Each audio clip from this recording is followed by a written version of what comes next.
All right, welcome back to the Developer Odyssey episode number 4. And the title of this one is What's My Motivation? If this is the first video in the series that you've seen, I highly recommend that you click the link in the description to the playlist and start back at the beginning so you really understand exactly what we're trying to do with this series and helping junior developers and people interested in becoming developers really understand if this is the right path for them. And if so, how do I go about making that developer odyssey for myself? Many years ago, when I was watching TV, a commercial came on and I don't even remember what it was for. I think it might have been for Sprite, but I'm not 100% sure.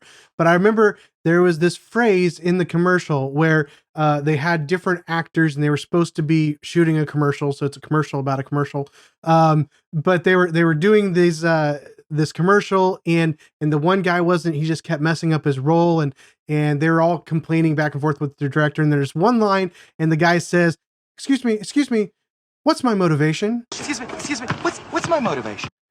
Basically, the idea is what is it that's supposed to be driving this character? What is it that's supposed to make me really pursue what it is that I'm pursuing in this commercial for this character?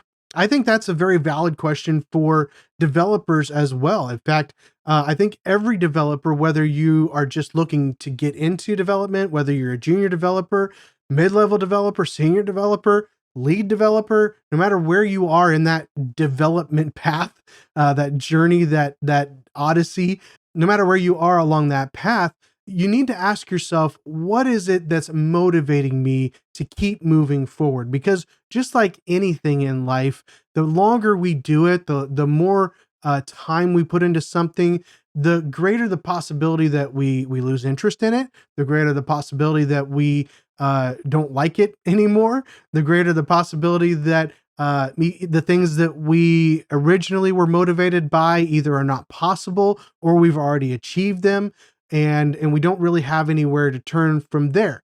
So the question that I have for you as you are looking to just start this journey is, what exactly is your motivation? Now, there are several things that a lot of people will offer as good motivations for getting into software development. And these are good motivations. I wouldn't say that they're the best one. I'll share that one at the end. But these are at least some good ones that people have offered, some good reasons to consider it. I don't think that they'll sustain you long-term, but they're good ideas. They're good starting places. The first one is that software development really is a high demand job. What I mean by that is there's lots of opportunity for growth. Now, if you're looking at the market right now at the end of 2023, when this is getting published, especially for junior developers, there's not as good of a market at the moment, but I honestly believe that's going to come back. I don't know if it'll come back right away in 2024, but it's going to come back eventually because the reality is there is a massive shortage of developers. I just want to take a look at this website real fast. And this is just really one of the first ones that I found on this topic. So it's not one that I would say is necessarily the most important, but I think it's interesting to just look at some of this information here. So it says here that, so as you may or may not know, right now we're dealing with some layoffs in the industry. Even though I just said that it's a high demand job, it's a job that's in high demand. There are layoffs, and that does happen from time to time in the industry as well.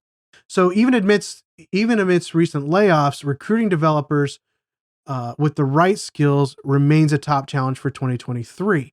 So they did a survey here, and it says that 37.5% indicated that they would continue to have trouble finding skilled developers in 2023 with DevOps engineering, data analytics developer, and IT security engineering identified as the hardest jobs to fill. Now, we're going to talk in a different video about different types of development jobs, so don't get too wrapped around that at the moment.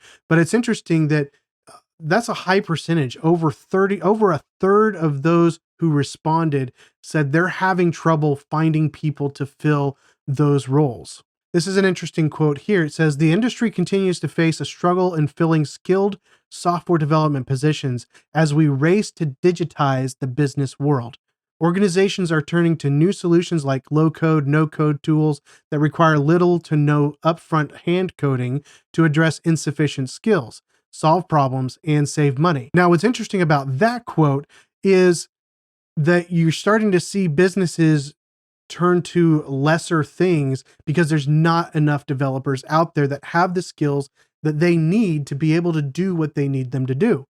I actually just recently was dealing with a company that had gone to a no code solution. And the problem is those only last so long. It's really hard to turn those no code or low code solutions into something that's going to be viable for the long term growth of the company. They're really just kind of a short term solution to the problem. They're not addressing the problem, which is we need more developers. So this is a very in high demand job that I think you really should consider that.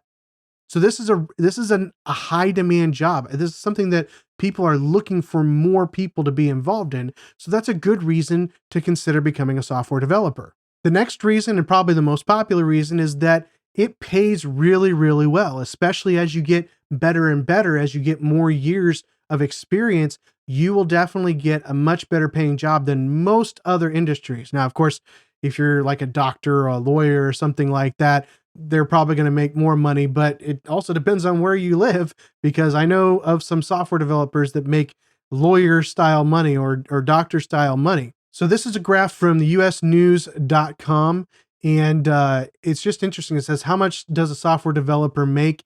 This is averages, of course. So it depends on where you at. It depends on your location.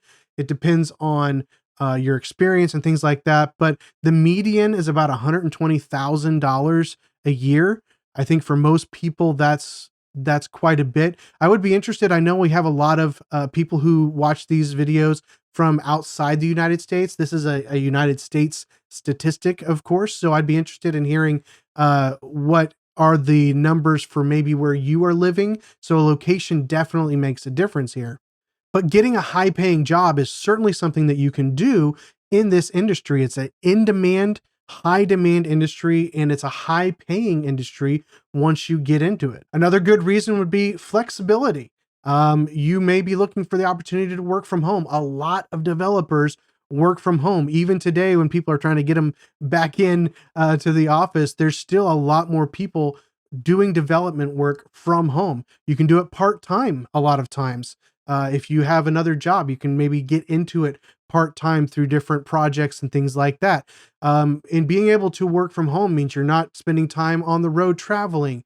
It might give you the opportunity to travel. If you've got a well-paying job and you're able to work anywhere, to work remotely, as long as you can make the meetings or whatever, it may give you the opportunity to travel more, to be more flexible with your vacation. It might give you the opportunity to do things that you can't do right now because you have to be in the office or you have to be on site at a specific job or something like that. So flexibility is certainly another good reason to become a software developer. Of course, another one that gets thrown out there is that if you're a problem solver, you should definitely become a software developer. And while that is largely true, that shouldn't necessarily be your first step. There's lots of industries that need problem solvers, and it's not just developers. But it is true that if you are a problem solver, if you enjoy solving problems, finding out solutions to things that may not be perfectly obvious to everyone, if you like doing that within a specific environment, like with code, then that certainly would be a good option for you to jump into software development.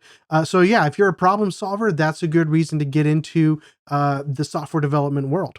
I think one of the bigger ones is that you always have the opportunity. In fact, you're always being forced to learn new things as a software developer. So if you're a person who enjoys learning new things, who likes keeping up to date on the most recent changes in things like frameworks and software languages and all kinds of things like that, if you like to constantly learn new things, software development can be a really good career path for you because it moves so fast, it changes so fast. There's always something new to learn, and you can't know everything. There's no developer that knows everything when it comes to software development. It's just impossible. So you can always be learning, you can always be growing, you can always be adding to your skill set. And of course, the more skills you add, the more experience you add, the more that pay goes up, which is always nice. Of course, the opposite to all of these is very true. If you're not really a person who enjoys problem solving, probably should not get into a software development career. If you're somebody who doesn't like spending a lot of time on the computer, you should not be getting into a software development career, because we do that all day long. And sometimes we do it all night long, depending on whether or not we need to do it for work, or we just enjoy it, or we just need to learn something else new on the side. So if you don't like being on the computer, if you don't like working remotely, if you have to be in the office with people, probably not the best opportunity. Although there are some companies that have people in the office all the time. It's becoming less and less so. There's much more remote work happening these days than there used to be. So if that's not something that you enjoy, working by yourself and being self-motivated may not be the best career choice for you. If you would rather just learn how to do one thing and do it over and over and over and over again, this probably is not the thing that you should do, because again, we have to constantly be learning, constantly be growing, constantly be adding to our skill set in order to progress in our career. And if you don't like spending time learning new things, especially if you don't like spending time learning things on your own, if you want the company to pay for everything, that's not going to happen all the time. Even with really good companies, they just can't pay you to spend a bunch of your time out there learning new things. Now, they may give you opportunities to learn some things on the job, which is great. But at the end of the day, we need to benefit ourselves by learning those things on the side. So if you are not a person who enjoys making yourself better through learning, then you're probably not going to be a good software developer. But at the end of the day, you need a motivation that's going to be a long-term motivation, because at some point you're going to get tired of solving other people's problems. At some point you're going to be making enough money that you're comfortable. Maybe that doesn't drive you anymore. At some point you're going to have all the flexibility that you need. And so you're not going to push harder to keep growing your skill set, which is something that we need to do. So you need something that's going to motivate you at the beginning and motivate you for the rest of your career. And to me, I think that really comes down to one thing, and that is, do you like software development? Now, you don't have to like everything about software development, but there has to be something in being a software developer or a web developer, whatever you want to call it, whatever avenue of developing that you're going to go down. There has to be something about it that you enjoy. In fact, for me, I still do like writing code, but one of the things that I really enjoy most now is providing mentorship. I love helping junior developers. So I'm still in the software industry, but my joy in that more comes from helping junior developers than it does from writing my own code. Now, helping junior developers motivates me to keep up to date on things and to keep growing my skill set. So that motivation is continuing to grow. Now, does that mean my motivation hasn't changed over the years? Of course it has. Obviously, I was a junior developer at some point, so that couldn't be my motivation back then. A lot of it was money when I got started, but we need to constantly be evaluating our motivation. And to me, the best motivation is, do I enjoy doing this? Is there some aspect of this that I just enjoy doing, that I get up in the morning and I'm like, I want to be involved in this? If there is, then that is something that's going to motivate you for 6 months, a year, 5 years, 10 years, 3 decades. That's what's going to motivate you down the road to really put you on the path to success as a software developer. So everyone needs to answer that question. What is my motivation? You need to answer it both now when you're starting out and all the way along your journey. I'd ask it at least once a year just to remind yourself, what am I pushing for? What is motivating me to keep going? And if nothing is, then I need to change that. I need to find something else to keep me motivated to pursue and become the developer that I want to be, or that I should be, to be successful. I'd love to hear some of your motivations. So if you'd like to throw them down in the comment section of this video, please do that. And I'd love to see them and respond to them and give you my feedback on your motivations as well.